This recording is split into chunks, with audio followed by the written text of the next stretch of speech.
I'm in my clover plot, and last year I put one of the other wireless cameras that I've used down here and had a ton of issues getting service.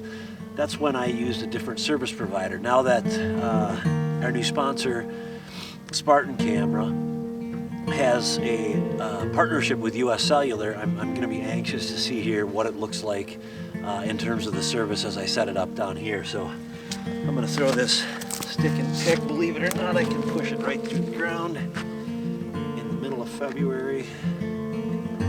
Screw it in.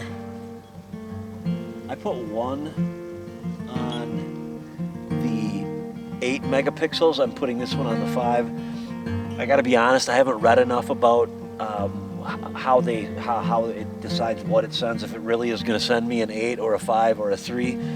Whatever the case, I can promise you, if you've had a wireless camera before, this will be a better picture. If it isn't, call me, I'll buy your camera.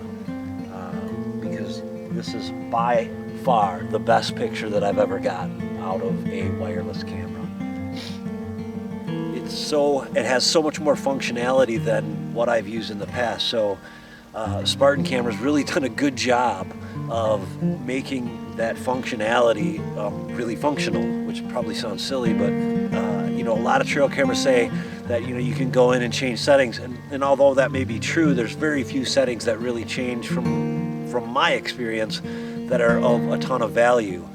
It's valuable for me to go in and shut off the camera if I want to, especially in the summer. It's valuable for me to go in and monitor, what's in that field right now.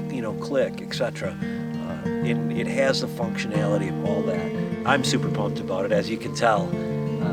I just love the trail camera game. It kind of keeps you in season, out of season, and the ability to stick this in an area that I don't want to disturb. It's perfect. The other thing that I just thought of that's going to be awesome is I always have to drive 20-30 minutes to check if this clover needs to be mowed. Last year I mowed it 5 times because we had so much rain, and I came over here a couple times thinking it was going to be tall enough to mow, and it wasn't. It needed just one more week.